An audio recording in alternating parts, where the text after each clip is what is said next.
நமக்கு வந்து எல்லா சூழ்நிலையிலும் சந்தோஷமா இருக்க முடியலன்னா நாம ஒரு காரியத்தை விரும்புகிறோம், ஆனால் அது நடக்குமா இல்லையான்னு நமக்கு தெரியல. பார்த்தா அது நடக்காதது போல தெரியுது. நாம விரும்புகிற காரியம் நடக்காதது போல தெரிகிறதுனால நமக்கு சந்தோஷமா இருக்க முடியல. இன்னொரு காரியம் நடக்கிறது போல தெரியுது, நடக்க போறது போல தெரியுது, ஆனால் நம்ம அதை விரும்பல.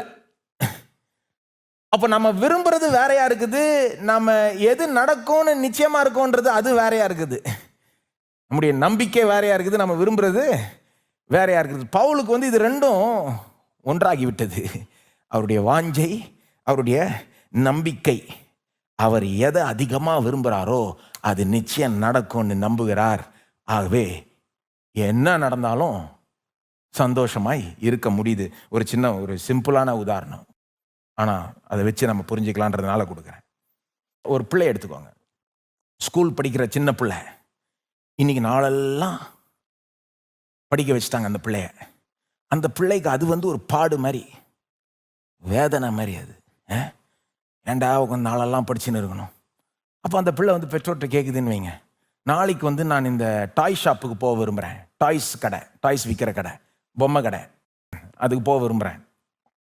நம்ம அந்த பிள்ளைய பார்த்து இல்லை நாளைக்கு போக முடியாதுன்னு நினைக்கிறேன் அப்படின்னு சொல்கிறோன்னு வைங்க. என்ன ஆயிடுது, அவங்களுக்கு அந்த பெரிய விருப்பம் என்னது, அவங்க வாஞ்ச என்னது, எப்படியா அந்த பொம்மை கடைக்கு போயிடணும். நாம் என்ன சொல்கிறோம், நாளைக்கு போக மாட்டோம்னு நினைக்கிறேன், போ நாளைக்கு போக முடியாது போ அப்படின்றோம். அப்போ அது விரும்புகிற காரியம் நிறைவேறாதுன்னு தெரிஞ்சோன்னா அதுக்கு பெரிய வருத்தம். இன்னைக்கு படிக்கணும் வேற, இதில் வேற இது வேற வந்துருச்சு, இப்போ தெரிய வந்துருச்சு. அது விரும்புகிறது ஒரு வேளை நடக்காதுன்னு தெரிய வந்ததுனால எல்லா சந்தோஷமும் போயிடுச்சு. அதே இதை கொஞ்சம் மாற்றி பார்க்கலாம் அந்த உதாரணத்தை. அதே பிள்ளை இன்னைக்கு நாளெல்லாம் படிக்கணுன்றோம், உட்காந்து படிக்குது.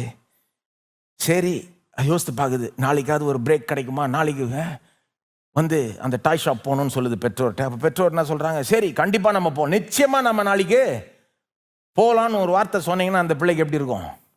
இப்போ வந்து அது அதிகமாக விரும்புகிற அந்த காரியம் நிச்சயம் நடக்கும்ன்ற ஒரு நம்பிக்கை வந்ததுனால பாடுகள் மத்தியிலே சந்தோஷமா இருக்க முடியுது. படிப்பின் மத்தியிலே படிக்கணும், இன்னும் 2 மணி நேரம் படிக்கணும், ஆனால் அதை வச்சு படிக்குது. ஓகே, இதை சகிச்சுக்கலாம், ஏன்னா நாளைக்கு நிச்சயம் போவோம், இதை நான் அதிகமாக விரும்புகிற காரியம் நாளைக்கு எனக்கு நிச்சயம் கிடைக்க போகுதுன்னு தெரிஞ்ச உடனே சந்தோஷம். இன்னும் அந்த பிள்ளைய இன்னைக்கு பாடுபடுத்தினா கூட அதனுடைய சந்தோஷம் லேசில் போயிடாது. நீங்கள் எதை அதிகமாக விரும்புகிறீங்களோ அது நிச்சயம் உங்களுக்கு கிடைக்க போகுதுன்னு தெரிஞ்சா பாடுகள் மத்தியிலே சந்தோஷமாக இருக்கலாம்.